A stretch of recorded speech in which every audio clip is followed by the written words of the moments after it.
ओम श्री गुरुवे नमः। आज गुरु पूर्णिमा का शुभ अवसर है। आप सभी को, आप सभी के अंदर उपस्थित गुरु तत्व को कोटि कोटि नमन।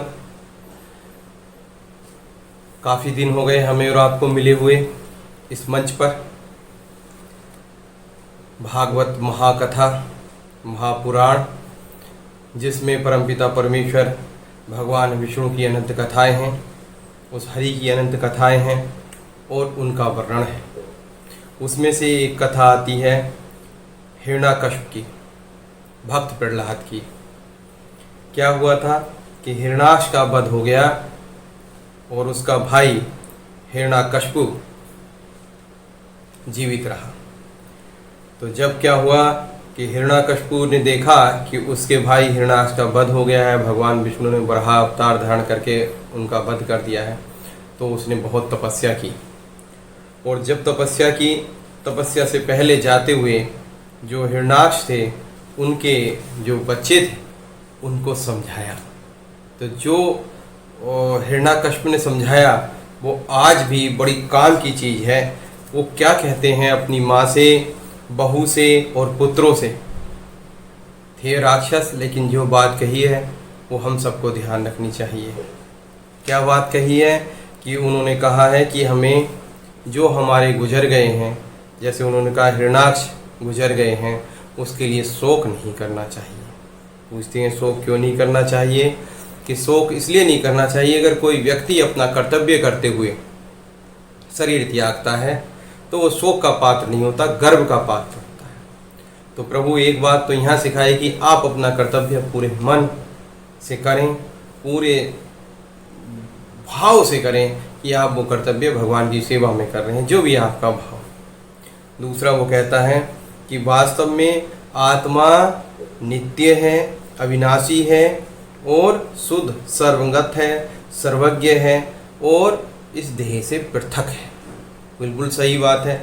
मैंने पहले भी कई बार पुनर्जन्मों की घटना आपसे को सुनाई है। अपने मित्र के भी पुनर्जन्म की घटना, मित्र के दादाजी की पुनर्जन्म की घटना आपको सुनाई थी। तो ये सब बात को सिद्ध करती हैं कि आत्मा जरूर अमर है। उसके बाद जैसे क्या होता है कि हिलते हुए पानी के साथ उसमें प्रतिबिंब होने वाले वृक्ष भी हिलते से जान पड़ते हैं, और घुमाई हुई आँख के साथ सारी पृथ्वी ऐसे घूमती नजर आती है। वैसे ही विषयों के कारण, इस माया के कारण क्या हो रहा है, सारा मन भटका हुआ सा जान पड़ता है, मन भटकता है। आप देखो, पानी रख दो और पानी को ऐसे हिलाओ तो सारी पृथ्वी और जंगल, बाढ़, जो भी उसमें दिखने वाले चित्र हैं, हिलते हैं। क्या वास्तव में हिलते हैं? नहीं हिलते।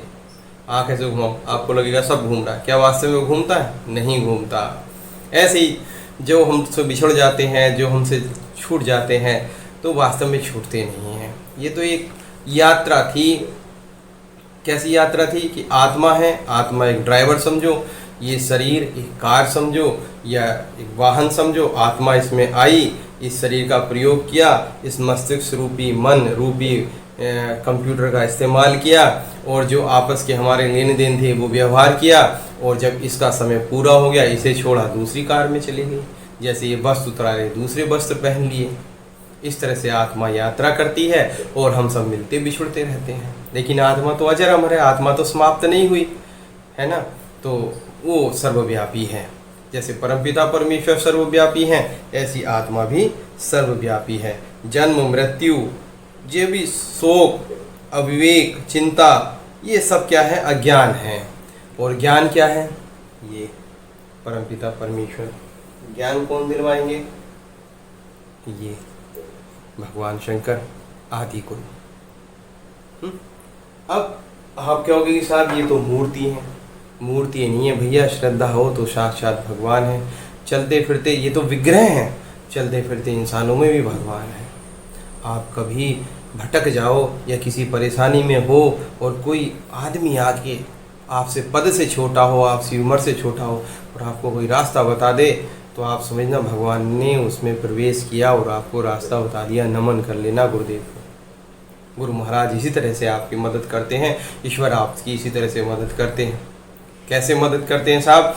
एक बार एक व्यक्ति था, कहने लगा जब भगवान जी आएंगे तभी मैं मानूंगा कि भगवान जी होते हैं, और वो पानी में कूद गया। बोले भगवान जी बचाएंगे तभी मैं जल से बाहर निकलूँगा। अब वहाँ बहुत दूर कुछ लोग थे, चीख रहे थे, चिल्ला रहे थे, भैया रुक जाओ हम आ रहे हैं तैरने, तैर के आ रहे हैं, हम तुम बचाने। बोले हम नहीं आएंगे, तुम हमें बचाने आ रहे हो, हम नहीं बचेंगे, हम भगवान जी के कह नहीं पाएंगे।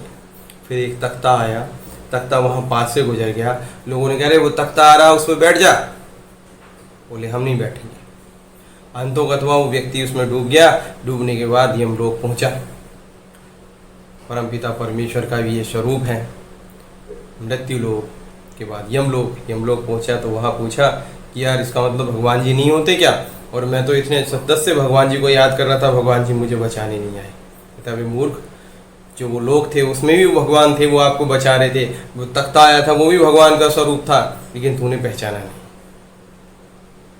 भगवान जी 4 हाथ या इस तरह से आए ये सो जरूरी नहीं है, हमारी कल्पना है। हमें भगवान इस रूप में अच्छे लगते हैं तो हमने ऐसे मान लिए। अब कुछ लोग और धर्म के वो किसी और रूप में मानते हैं, कुछ और धर्म के लोग किसी और रूप में मानते हैं, और अपने ही धर्म में कोटि कोटि देवता है और रूप में मानते हैं। तो भगवान तो सबकी मदद करते हैं ना। आप कैसे ही मान लो, वो सर्वशक्तिमान ईश्वर एक है और वो सबकी मदद करता है जिस रूप में आप चाहते हो उस रूप में। और कभी कभी आपको पहचानना होता है कि वो किस रूप में आपके सामने आ गए। तो ऐसे परमपिता परमेश्वर हमारे जीवन में भी कई बार आए, आपके जीवन में भी आते होंगे।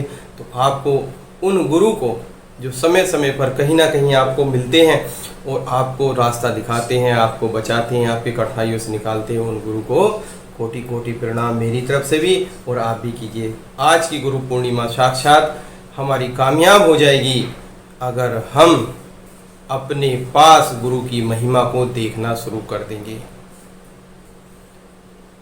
गुरु की महिमा को देखने के लिए बस थोड़ा सा सावधान होना है। पल पल उस गुरु की महिमा घट रही है।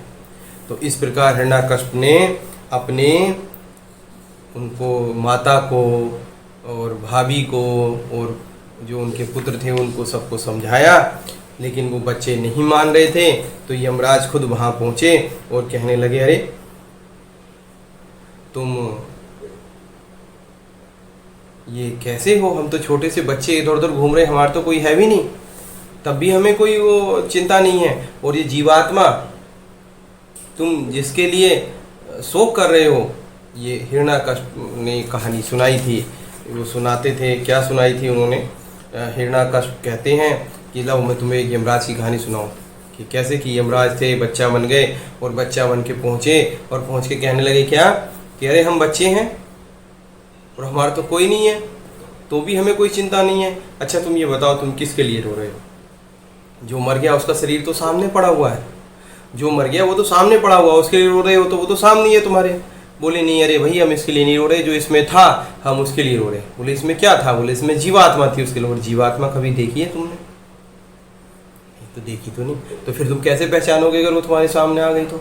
अगर तुम उस जीवात्मा के लिए रो रहे हो तो जीवात्मा तो अब है ही नहीं इसमें, वो छोड़ के चली गई और तुम तो उससे कभी मिले नहीं, तो तुम क्यों रो रहे हो?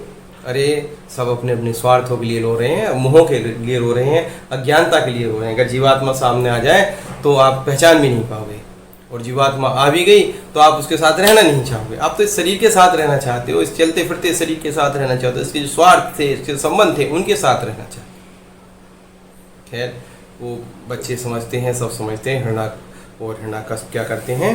चले जाते हैं तपस्या के लिए। जब हिरण्यकश्यप तपस्या के लिए चले जाते हैं, उसी बीच में उनकी पत्नी गर्भवती होती है और उससे उत्पन्न होते हैं भक्त प्रहलाद। इंद्र एक बार अटैक करता है कि कयादु जो उनकी पत्नी थी उस पर, कि कहीं ऐसा ना हो ये तपस्या कर रहा है और इसका बेटा भी बहुत शक्तिशाली हो, मेरे सिंहासन पर कब्जा कर ले।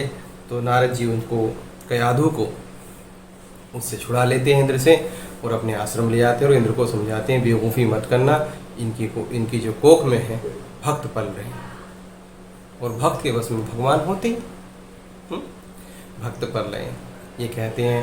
और भगवान वहीं पर नारद जी, देखिए बच्चों को माहौल मिले ना गर्भ में तो भी बच्चे बड़े उसी तरह से निखर जाते हैं जैसा माहौल मिलता है। अब भक्त प्रहलाद का जन्म होता है और क्योंकि भक्ति के माहौल में रहे थे और वो शुरू से नारायण नारायण कहते हैं। हिरण्याकश्यप को बड़ा क्रोध आता है। हिरण्याकश्यप तपस्या करके आ गया और वो ले आया कि मैं ना तो जमीन में मरूं, ना पाताल में मरूं, ना आकाश में मरूं, ना सुबह मरूं, ना शाम मरूं, ना मानव से मरूं, ना जीव से मरूं, ना जानवर से मरूं। इस तरह से वो ले आया कि मैं ना तो इंसान से मरूं, ना जानवर से, ना किसी हथियार से ना मरूं। ऐसा वरदान भगवान ब्रह्मा से लेके आ गया और सोचा अब मैं अमर हो गया। और उसने कहा अब किसी भगवान की पूजा नहीं, बस ही गड़बड़ है, भगवान से ली चीज़ और भगवान के खिलाफ। आपने भी देखा होगा अपनी जॉब में भी, आपके जूनियर आपसे ही आशीर्वाद लेते हैं फिर आपके खिलाफ खड़े हो जाते हैं। आपके साथी आपसे ही आशीर्वाद लेते हैं और आपके खिलाफ खड़े हो जाते होते हैं। काम होता है, इंसान की फितरत है। तो क्या करते हैं, भगवान के खिलाफ खड़े हो गए, सब बंद करवा दिया, जब तब कहीं हवन नहीं होगा, कहीं जप नहीं होगा, कहीं भागवत नहीं होगी, कहीं हरि का नाम नहीं होगा। अब हरि कौन, हिरण्याकश्यप। और भक्त प्रहलाद वही नारायण नारायण। तो बड़ी गुस्सा आई भक्त प्रहलाद पर। उन्होंने क्या किया, पहाड़ से गिराया तो भी भक्त प्रहलाद को कुछ नहीं हुआ। उन्होंने उन्हें ऐसी जगह डाला जहाँ सांप ही सांप थे, नागों में डाल दिया तो भी भक्त प्रहलाद को कुछ नहीं हुआ। और भक्त प्रहलाद इसी बीच में क्या करे, अपने साथी जो राक्षसों के बच्चे थे उनको सिखाएं तो देखो नारायण तो कण कण में है। तो बोले कण कण में कहाँ है, वो पेड़ों में सब जगह भक्त प्रहलाद कहें तो दिख जाए, वैसे भगवान ना दिखे। और वो कहें कि तू मेरा क्या कर लोगे, नारायण तो सब जगह है, सांप में डाल दिया तो वहाँ भी नारायण, मेरा कुछ नहीं। अरे भी काल भी नारायण, महाकाल भी नारायण, सब तो नारायण है, उस परमपिता परमेश्वर सच्चिदानंद स्वरूप है, तो मेरा क्या कोई बिगाड़ेगा। अब अंत में क्या होता है, एक दिन उनकी बहन होलिका थी, वो कहती है कि भैया मुझे वरदान है, ये चादर मैंने ओढ़ी हुई है, इसको पहन के मैं अगर अग्नि पे बैठ जाऊं तो मुझे अग्नि नहीं जला सकती, तो ये मुझे दे दे भतीजा मेरा, मैं इसे ले लेती हूँ, आग में बैठ जाती हूँ, ये भुन जाएगा, मुझे तो आग कुछ कर ही नहीं पाएगी। बात खत्म हुई। हिरण्याकश्यप ने कहा ठीक है भला कटे। देखो अपनी संतान के भी खिलाफ हो जाता है आदमी, सत्ता के लिए, शक्ति के लिए, अपने अहंकार का परिपूर्ण करने के लिए आदमी संतान तक के खिलाफ हो जाता है। भाई बहनों आप सब तो साथ हो तो देख लेना कभी। इसलिए कभी भी अहंकारी के सामने ज़्यादा नहीं आना चाहिए, उसके अहंकार को बढ़ाना चाहिए। भैया तुम ही ठीक हो, तुम्हारा अहंकार तुम्हें प्यारा, अहंकारी के सामने नमन हो जाओ, विनम्र हो जाओ, क्योंकि उसका अहंकार उसे मारेगा। अहंकार के सामने अगर तुमने कुछ भी थोड़ा सा सिर उठाया वो तुम्हें कुचल देगा। अहंकारी से आप जीत नहीं सकते हैं, विनम्रता से जीत सकते हैं, अहंकारी से अहंकार से नहीं जीत सकते। उसकी मृत्यु तो अहंकार रूपी अग्नि ही खुद करेगी। अब क्या हुआ, होलिका जो बहन लेके बैठ गई प्रहलाद जी को, और प्रहलाद को लेके बैठी तो क्या हुआ, प्रहलाद तो नारायण नारायण, उस अग्नि में भी नारायण, उस चिता में भी नारायण, वो अग्नि कुछ ना कर पाई भक्ति के सामने और होलिका जल गई। पाप जल गया, पुण्य बचा रहा। और ध्यान रखना पुण्य सदैव अमर होता है, बचा रहता है, पाप जल जाता है। सत्य परेशान हो सकता है, सत्य कभी पराजित नहीं होता। ये बात आपने सुनी होगी लेकिन सच्ची बात है, पराजित नहीं हुए। अब तो हिरण्याकश्यप को बहुत क्रोध आया और उसने एक लोहे का खंभे को खूब अच्छी से तपाया, लाल कलर का हो गया, और बोला बता, अब ये बता कि ये जो है प्रहलाद, ये बता कि ये जो खंभा है क्या इसमें भी नारायण है, क्या इसमें भी भगवान है। तो वो कहता है हाँ है। बोले कहाँ है, बोले देखो वो चींटी चल रही है। वो देख के हक्का बक्का रहता है, कहता है कि यार इतने तपाए हुए खंबे पे चींटी कैसे चल गई।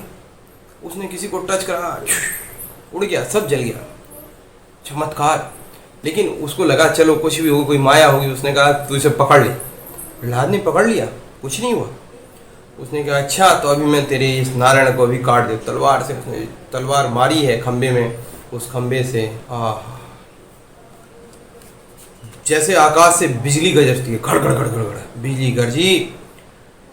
ऊपर का सिर सिंह का, नीचे मानव, नखून, और नरसिम्हा भगवान प्रकट हो गए, भगवान विष्णु का स्वरूप। बोलो नरसिम्हा भगवान की जय।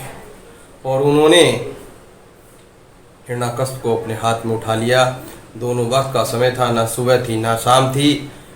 द्वार के बीच में लिया, ना बाहर था ना अंदर था। अपनी जांग पे रखा, ना आकाश थी ना पृथ्वी थी। अपने नखूनों से उसे फाड़ दिया, ना कोई हथियार था। वरदान भी कायम रहा और उसको मार दिया। अब उनका इतना इतना क्रोध था कि कोई उनको ठंडा ना कर पाए। भगवान शिव आए, उन्होंने पूजा की, ब्रह्मा जी ने की, नारद जी ने की, और सारे देवी देवताओं ने की, मनुओं ने की, प्रजापतियों ने की, गंधर्वों ने की, चारणों ने की, यक्षों ने की, किम पुरुषों ने पूजा की। लेकिन अंत में प्रहलाद ने हाथ जोड़कर जो स्तुति की है उससे भगवान प्रसन्न हो गए। प्रहलाद ने कहा कि ब्रह्मा आदि देवता, ऋषि मुनि और सिद्ध पुरुषों की बुद्धि निरंतर सत्व गुण में ही स्थित रहती है, फिर भी वे अपनी धारा, प्रभा, स्तुति और विविध गुणों से आपको अब तक संतुष्ट नहीं कर पाए।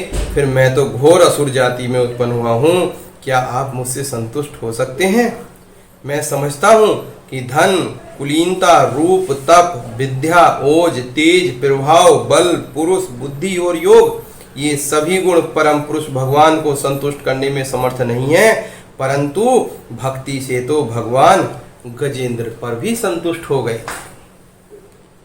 भक्ति पर तो भगवान गजेंद्र पर भी संतुष्ट हो गए थे। मन्ये धनावी जन रूप तपः श्रुतो जहा स्तेजहा प्रभावल पुरुषो बुद्धि योगः नाराधनैहि भवन्ति परस्य पुंसो भक्तया तुतोष भगवान गजन्य यूथ पाय। अब देखो यहाँ पे एक बात कह दी गई कि सब चीज, बहुत लोग तपस्या करते हैं, अग्नि में तपस्या करते हैं, एक पैर पर खड़े होकर तपस्या करते हैं, जप करते हैं, और जल में तपस्या करते हैं, और पूरी धूप में रह के तपस्या करते हैं, बिना खाए पिए तपस्या करते हैं, और क्या करते हैं, बहुत ज़्यादा जप करते हैं, उसके बाद बहुत ज्ञान अर्जित कर लेते हैं, फिर भी भगवान को संतुष्ट क्या करती है? भक्ति।